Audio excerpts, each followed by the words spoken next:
Halo Sobat UNES, kembali lagi di Podskamling, podcast Kamis Keliling.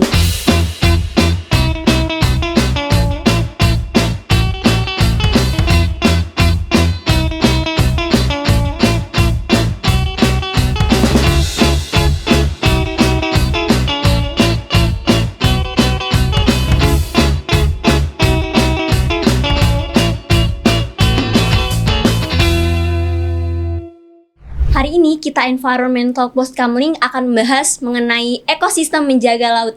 Nah, kita akan membahas permasalahan sampah plastik di pesisir Pulau Jawa. Nah, kali ini saya Fitri Daini tidak sendiri karena ditemani oleh narasumber yang hebat, yaitu Bapak Agung dari DLHK Provinsi Jateng. Halo Pak Agung. Halo Fitri, apa kabar? Baik Pak Agung, gimana Pak Agung kabarnya juga? Baik, alhamdulillah. Boleh Pak Agung disapa dulu teman-teman dari Sobat UNES.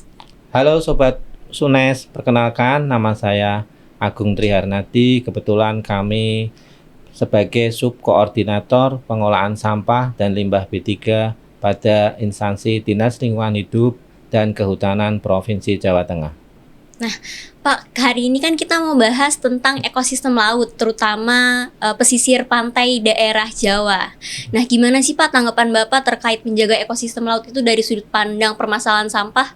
Oke, Mbak Fitri. Jadi sebelum kita pada titik ujung terkait dengan permasalahan sampah ekosistem laut di pantai, kita harus melihat permasalahan sampah dari hulu dahulu. Jadi sumber sampah itu harus kita lihat. Kenapa sampah itu bisa sampai di pantai, di laut? Tentu teman-teman ada sebabnya semua. Sampah itu berawal dari skala kecil, sampah rumah tangga. Sampah rumah tangga itu sesuai dengan mindset masyarakat kita yang ada, sebagian besar tidak mau melakukan pemilahan maupun pengolahan. Sehingga banyak sampah yang tercecer di sungai, drainase. Tentunya dari sungai yang kecil, drainase yang kecil itu akan berjalan menuju tahapan sungai yang besar. Seperti contoh Kota Semarang, banjir Kanal Barat. Dan itu tentu akan sampai ke, kalau Pantai Semarang tentu Pantai Marina, Pantai Tanjung Mas. Itu merupakan menjadi permasalahan bahwa sampah saat ini tentunya banyak sekali sampah yang terkirim di pantai. Itu berasal dari sampah yang skala rumah tangga yang tidak terkelola, yang tercecer-cecer di sungai, di perarian, danau dan sebagainya. Itu akibatnya sampai pada pantai. Nah, bagaimana kita mengatasi permasalahan tersebut? Tentunya kita dimulai dari diri kita sendiri saja. Melakukan pemilahan sesuai dengan kemampuan kita. Tidak usah banyak-banyak pemilahan. Cukup dua dahulu, organik dan anorganik. Organik tentu kita ketahui semua, Sobat UNES, bahwa organik bisa saat ini bisa dijadikan pupuk, kompos, bisa dijadikan juga sebagai maggot. Dan saat ini teknologi kita ini merupakan teknologi yang canggih. Jadi bagaimana cara mengolah maggot? Tentunya kita bisa browsing dari Google. Di Google itu ada tahapan-tahapan mekanisme terkait organik. Kemudian yang anorganik tentunya bisa kita manfaatkan. Apa yang bisa dimanfaatkan? Apa yang bisa menjadi produk yang berguna? Misalkan dari plastik bekas aqua nanti bisa dibuat sebagai kerajinan, kemudian bisa sebagai tutup saji, bisa menjadi produk tas yang ramah lingkungan yang bersumber dari sampah anorganik. Bisa juga melakukan pengolahan dibawa ke bank sampah sekarang. Salah satu contoh karena kita ini di Kota Semarang ini mempunyai ratusan bank sampah. Dan itu merupakan salah satu upaya pemerintah dalam melakukan permasalahan terkait dengan sampah. Selain bank sampah ada juga TPS 3R, Mbak Fitri. Jadi di Kota Semarang itu sudah ratusan, TPS 3R juga sudah ratusan terkait untuk mengatasi permasalahan sampah. Nah, maka sarana ini harus kita manfaatkan, baik bank sampah maupun TPS 3R. Sehingga yang disampaikan Mbak Fitri tadi, bahwa sampah itu tidak sampai ke pantai, sampai ke laut, sampai ke sungai. Karena apa? Kalau pantai tentunya akan berdampak pada ikan-ikan kita, ikan yang kita konsumsi. Otomatis ikan tersebut salah satu atau salah sedikit makan dari sumber sampah. Dan itu akan mempengaruhi dari kualitas vitamin yang ada di ikan tersebut. Nah, maka dari itu, marilah kita kalau ingin sehat, ingin makan ikan yang bergizi, bebas dari sampah, bebas dari racun, itu marilah kita harus berusaha untuk mengolah sampah kita sendiri, karena tiap orang itu menghasilkan sampah lebih kurang 0,4 kilo per hari. Bayangkan, kalau tidak kita kelola, dikalikan 30 hari, dikalikan 365 hari. Sudah berapa ton timbulan sampah yang dihasilkan dari pribadi kita. Nah, maka dari itu, Sobat UNES, marilah kita belajar mensosialisasikan sesuai dengan pengetahuan kita, kemampuan kita terkait dengan permasalahan sampah. Karena apa? Sampah ini tidak bisa disosialisasikan sekali dua kali. Bahkan menurut kami harus ratusan kali. Karena mindset masyarakat kita Indonesia itu belum seperti mindset yang ada di luar negeri. Harus tiap kali kita sosialisasikan, baik itu di lingkungan pendidikan, kelurahan, rumah tangga, segala aspek. Sementara itu, Mbak Fitri. Nah, berarti permasalahan sampah ini kompleks banget ya Pak, dari hulu ke hilir dan melewati berbagai macam aliran air ya Pak. Berarti biota kita sedang terancam ketika sampah-sampah tersebut memasuki aliran air nih Pak? Ya. Kalau misalnya biota laut aja terancam, ada nggak sih Pak ancaman bagi masyarakat sendiri terhadap sampah-sampah tersebut? Ada, ancaman sendiri terhadap masyarakat sebenarnya ada, Sobat UNES. Jadi kita sebagai masyarakat tentunya seperti Mbak Fitri tanyakan kepada kami, kita harus melakukan partisipasi aktif. Kita sebagai masyarakat harus mengingatkan golongan-golongan yang belum tahu terkait dengan dampak sampah. Karena apa? Apabila kita makan suatu makanan beracun, tentunya dalam waktu dekat atau lama akan berdampak. Salah satu contoh dalam waktu dekat, bisa kita terkena dampak dari sakit perut apabila keracunan makanan. Tapi kalau apabila sampah-sampah itu tidak hanya sekedar mengandung racun, tapi ada mengandung limbah yang sangat kategori bahaya, tentunya itu nanti akan berdampak 10 tahun ke atas, 5 tahun ke atas, yang akan mengakibatkan cacat. Gitu. Nah, ini harus kita waspadai. Jadi Sobat UNES harus berpikir panjang bahwa dari sampah itu akan berdampak sangat besar negatif apabila kita tidak melakukan pengolahan dari skala rumah tangga. Harus kita cermati. Karena apa? Dari sisi peraturan pun kita sebetulnya sudah ada. Dari Undang-Undang 18 tahun 2008 tentang pengolahan sampah. Bayangkan sekarang sudah tahun berapa? 2022. Berarti sudah berapa puluh tahun permasalahan sampah ini belum terselesaikan secara tuntas. Kalau terkait dengan proses pengurangan penanganan sudah ada.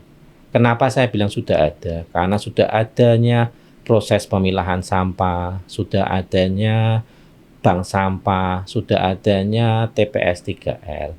Dan itu merupakan proses pengolahan sampah baik dari segi pengurangan maupun penanganan sampah. Dan itu merupakan salah satu program pemerintah, dan itu nanti target di tahun 2025 bahwa Indonesia bersih dari sampah. Maksud Indonesia bersih dari sampah adalah Indonesia melakukan pengolahan sampah secara optimal. Bukan berarti bersih tidak ada sampah tidak, tapi sampah itu ada tapi terkelola secara optimal, secara 100% sehingga tidak ada lagi sampah-sampah yang timbul pada tumpukan tertentu, berserakan pada tempat-tempat tertentu. Misalnya kalau di Semarang berserakan bertumpuk pada Pantai Marina. Kemudian di Kendal misalnya pada Pantai Sikucing. Nah, karena kan beberapa kota di Jawa Tengah ini kan kebanyakan ada yang punya pantai, ada juga. Lah itu semua potensi menghasilkan sampah. Maka dari itu Sobat Ones yang berasal dari wilayah Jawa itu berusaha untuk membantu mensosialisasikan. Nggak ada salahnya kita memberikan ilmu yang baik terkait khususnya permasalahan sampah. Itu Mbak Fitri. Jadi ini benar-benar dimulai dari awal sampai jadi memuncak seperti itu ya Pak? Betul. Nah, berikut dari permasalahan sampah ini kan sudah ada upaya-upaya dari DLHK atau dari dinas terkait. Sebetulnya kendala apa sih Pak yang dialamin sampai permasalahan sampah ini belum juga terselesaikan gitu Pak? Yeah.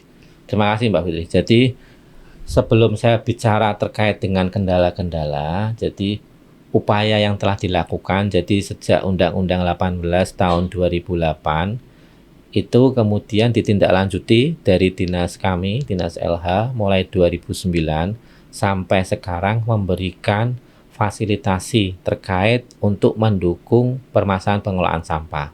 Jadi perlu kami ceritakan sedikit, mulai tahun 2009 itu kita memberikan bantuan berupa tempat sampah Mbak. Tempat sampah pilah itu sampai dengan 2009 mulai tahun sampai dengan 2013. Jadi kita memberikan bantuan tempat sampah pilah dan gerobak sampah. Jadi tempat sampah pilahnya pada waktu itu dua jenis, organik dan anorganik, kemudian gerobak dorong sampah. Itu kita berikan ke kabupaten kota yang masih minim terkait dengan sarana itu. Kemudian selain itu Mbak Fitri, kita fasilitasi juga pelatihan pengelolaan sampah. Bagaimana toh mengolah sampah organik ini menjadi pupuk, kompos, bagaimana membuat kerajinan yang bersumber dari sampah anorganik. Itu program kita mulai 2009 sampai 2013. Kemudian langkah berikutnya 2013 sampai dengan 2017 itu kita memberikan bantuan sarana prasarana bank sampah, tentunya di sekitar wilayah Kabupaten Kota Jawa Tengah. Jadi kita berikan bangunan fisik bank sampah beserta sarana pendukungnya, beserta pelatihannya juga. Jadi sudah dibangunkan bank sampah dan sarana pendukung dan diberikan pelatihan. Nah ini upaya-upaya kita untuk melakukan pengelolaan sampah tadi, mulai dari hulu seperti Mbak Fitri ceritakan. Itu 2013 sampai dengan 2018. Kemudian 2018 sampai dengan sekarang itu memberikan bantuan TPS 3R. Jadi perbedaan bank sampah dan TPS 3R itu lebih luas. Kalau bank sampah itu luasannya 100 meter persegi, TPS 3R itu 200 meter persegi, Mbak. Itu dilengkapi sarana juga, sarana prasarana. Jadi yang TPS 3R mulai 2019 ini sampai dengan 22 itu sarana prasarananya berupa alat angkut Mbak Fitri, roda 3, 1 unit. Kemudian sarana prasarana pengolah mesin pencacah, mesin pengayak, itu kita berikan bantuan. Kemudian pres plastik. Itu tujuannya untuk mengantisipasi, meminimalisasi sampah yang dibuang ke TPA. TPA itu kan sesuai dengan Undang-Undang 18 tahun 2008 itu kan namanya tempat pemrosesan akhir. Jadi yang di bawah TPA itu keinginan kami betul sampah-sampah yang sudah tidak bisa didaur ulang, sudah tidak bisa dimanfaatkan, atau kita sebut dengan 3R, reduce, reuse, recycle. Kalau basa Jawa ngolah, ngelongi, nganggo telung eng, ngolah, ngelongi, memanfaatkan, pokoknya ngolah itu 3 eng. Jadi itu harus kita lakukan seperti itu. Kemudian tadi saya cerita TPS 3R, kemudian kendala ditanyakan Mbak Ya, Fitri. betul. Kendalanya seperti apa? Kendala kita ceritakan dari awal. Yang 2009 itu yang kita berikan bantuan tempat sampah pilah, gerobak, dan pelatihan. Jadi kembali ke masyarakat Mbak Fitri. Terkait dengan masalah pelatihan, kemudian mengolah sampah, itu salah satu contoh di Kabupaten Jepara itu ada yang jalan, ada yang tidak. Itu permasalahan apa? Karena masyarakat. Jadi masyarakat itu nyon sewu basa Jawane kesadarane setengah-setengah. Ya, masih kurang. Dan dia tidak berpikir panjang akan dampak yang ada pada sampah tersebut. Jadi kadang berhenti, kadang enggak. Saya tanya, "Lah niki sing mau mengolah namung tiang sekawan Pak, padahal dalam satu kelompok itu ada 15 orang. Kan tentunya tidak jalan, yang harusnya rame-rame gotong royong 15 mengolah memilah sampah dilakukan oleh 4 orang. Akhirnya kan berkurang, dampak pengolahannya juga minimal dan tentunya berdampak ke pendapatan. Sebetulnya sampah itu Mbak Fitri kalau kita betul-betul mau mengolah dengan benar, sedikit demi sedikit akan menjadi pendapatan. Memang pendapatan itu tidak signifikan besar, tapi dari sedikit demi sedikit. Dan tentunya itu nanti akan menjadi tabungan bagi Bapak Ibu semuanya yang sudah bergerak kelompok di bank sampah maupun TPS 3R.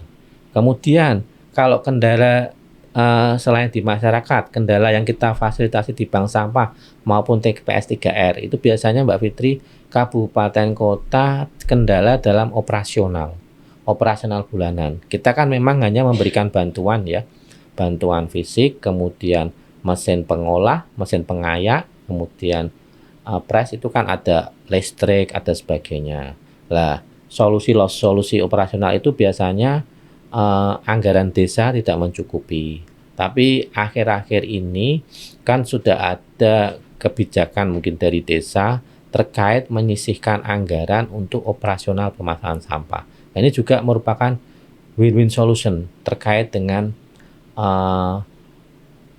keluhan atau kesahan kekurangan biaya operasional untuk melakukan pengolahan sampah di bank sampah maupun TPS 3R. Nah ini harus kabupaten kota, desa itu harus sama-sama bergerak Mbak Fitri dengan provinsi untuk memaksimalkan proses pengolahan sampah.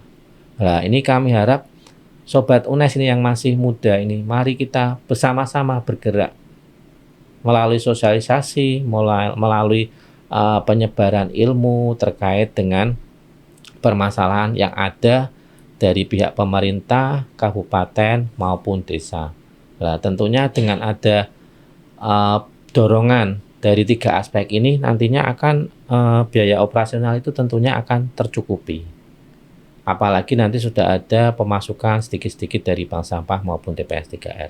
Jadi awal mula terkait kendala bank sampah TPS 3R itu biasanya operasional Mbak. Dana operasional dia masih sangat minim. Gitu Mbak Fitri. Wah, Sobat UNES, permasalahan sampah ini sangat kompleks banget, apalagi terkait ekosistem laut. Ada satu hal yang menarik. Jadi Pak, tadi saya mendengarkan bahwa sudah banyak bank sampah. Ada nggak sih Pak bank sampah yang dekat dengan UNES? Siapa tahu Sobat UNES mau berkontribusi mengikuti bank sampah tersebut. Ada sih.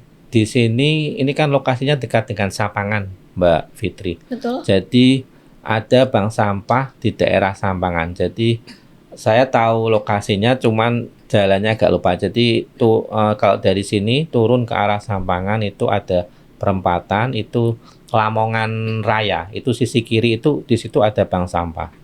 Kemudian ada juga bank sampah agak jauh juga di sekitar Taman Lele. Kemudian ada juga bank sampah di daerah Jomblang. Jomblang itu sebelum Tanah Putih. Jadi belakang Java Mall. Kemudian ada juga sampah, karena tadi saya sebutkan seratusan. Jadi Mbak Fitri, checklist yang mempunyai bank sampah masing-masing wilayah kota itu ada di LH. Misalnya ini Semarang, LH Kota Semarang. Jadi data detail itu ada di LH Kota Semarang. Karena kita provinsi, jadi punya data, tapi data yang besar-besar saja. Yang bank sampah yang kira-kira sudah menjadi narasumber, sudah menjadi percontohan. Seperti itu yang biasa kita gunakan. Kemudian ada satu lagi saya lupa. Itu bank sampah di samping Rumah Sakit Elizabeth. Jadi ada jalan turun itu daerah situ bank sampah waras itu ada. Itu juga jalan itu di situ. Jadi bisa juga Sobat UNES melihat melalui karena teknologi canggih Google. Di set aja bank sampah di Kota Semarang. Pasti nanti akan keluar nama bank sampah dan alamatnya. Itu Mbak Fitri, monggo nanti kalau Sobat UNES mau memberikan sampahnya yang kira-kira bisa dikelola atau dimanfaatkan, itu silahkan. Tinggal ada kontak personnya di situ untuk masing-masing koordinator bank sampah. Itu Mbak Fitri. Wah, Sobat UNES, kita nggak kerasa banget sudah di akhir pembicaraan. Ada satu hal yang menarik yang kita bisa ambil dari Pak Agung, yaitu jika kita mengolah sampah kita sendiri, maka kita sudah berkontribusi untuk bumi ini untuk menjaga lingkungan. Terima kasih banyak Pak Agung sudah sharing bersama kami mengenai permasalahan ini. Terima kasih Mbak, semoga bisa bermanfaat bagi Sobat UNES terkait dengan permasalahan pengelolaan sampah ini. Jangan lupa Sobat UNES untuk terus menyaksikan UNES TV karena akan banyak informasi menarik yang akan kalian dapatkan. Saya Fitri Daini dan Pak Agung pamit undur diri. Sampai jumpa. Sampai jumpa.